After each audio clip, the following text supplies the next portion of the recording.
pendengar, ketemu lagi dengan saya Wuri Widani Hapsari di mata kuliah Pengantar Komunikasi Visual. Pada video sebelumnya kita membahas apa itu definisi komunikasi dan sedikit penjelasan pengenalan mengenai Laswell Model. Nah, kalau kita lihat kembali poin-poin yang ada di sini, kita sudah membahas dari tahap 1 dan tahap 2. Definisi dan juga komponen komunikasi berdasarkan Laswell Model. Nah, kita akan bahas beberapa poin berikutnya ke depan, dimulai dengan dari tatanan komunikasi. Komunikasi merupakan proses yang kompleks, di dalamnya memunculkan beberapa pertanyaan yang penting dan perlu diperhatikan secara seksama. Misalnya, kepada siapa? Pada siapa kita berkomunikasi? Ya, siapa nih targetnya? Siapa penerima pesannya? Kemudian melalui saluran apa? Medium atau alat apa yang akan mendukung tersampaian pesan tersebut atau informasi tersebut. Dan kemudian hasilnya apa? Dampak atau timbal balik yang terjadi pada diri penerima itu inginnya seperti apa? Jadi ada dampak yang diharapkan, ya. Nah, hal tersebut akan berlaku dalam tatanan proses komunikasi apapun, baik komunikasi intrapersonal, komunikasi interpersonal, maupun juga komunikasi kelompok. Tadi kita bahas sedikit gitu ya mengenai apa itu komunikasi intrapersonal, interpersonal, dan kelompok. Mungkin teman-teman ada yang belum mengetahui apa sih yang dimaksud dengan komunikasi interpersonal. Nah, komunikasi intrapersonal itu merupakan komunikasi yang terjadi dalam diri sendiri. Nah, jadi penyampai pesan itu juga berperan sebagai penerima. Contohnya kayak kita sedang berdoa, merenung, gitu ya, menggambar. Jadi kayak lebih kepada kita monolog gitu ya dengan diri sendiri, itu disebut dengan komunikasi intrapersonal.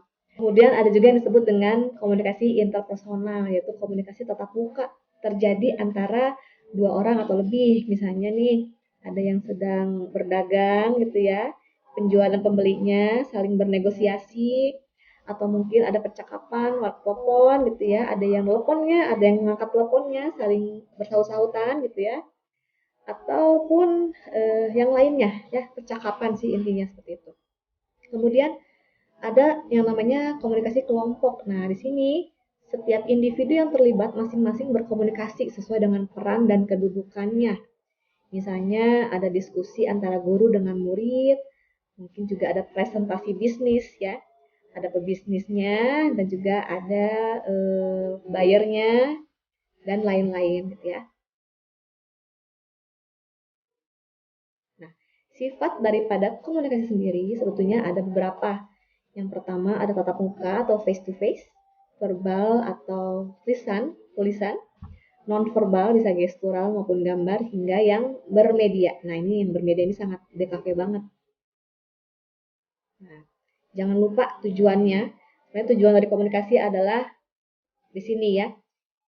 Tujuannya ingin merubah sikap itu bisa ya dengan beberapa upaya-upaya dari komunikasi kita mengharapkan adanya perubahan sikap itu bisa. Kemudian tujuan untuk merubah pendapat itu juga boleh ya, nggak ada salahnya gitu karena komunikasi mengharapkan hal tersebut.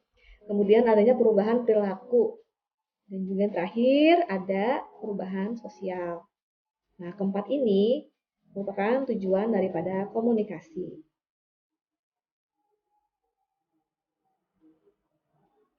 Nah, lanjut ke berikutnya. Nah, tadi ngomongin tujuan sudah ya. Nah, kita belum bahas mengenai fungsi daripada komunikasi gitu. Untuk apa sih kita berkomunikasi, bercakap-cakap? Kemudian untuk apakah hanya sekedar untuk menyuarakan pesan aja gitu? Nah, tentunya tidak ya. Komunikasi sendiri itu memiliki fungsi-fungsi yang sangat spesifik gitu ya. Yang pertama misalnya untuk mendidik, untuk educate, contohnya kayak misalkan saya memaparkan materi ini di hadapan teman-teman gitu ya. Kemudian untuk entertain misalnya ada komedian di atas panggung itu menghibur ya dengan guyonan-guyonan atau humor-humor yang cocok dengan audiensnya. Kemudian ada influence atau mempengaruhi.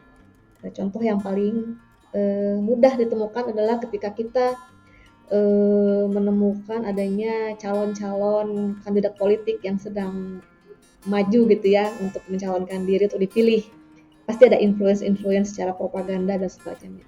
Kemudian juga kalau di media sosial sekarang ada yang namanya profesi influencer ya yang gunanya mereka berperan penting untuk menggiring opini gitu ya di sosial media.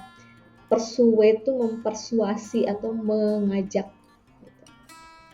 Contohnya kayak misalkan kita ada kampanye vaksin gitu ya, ayo kita vaksin booster gitu kan, yang sekarang sedang terjadi.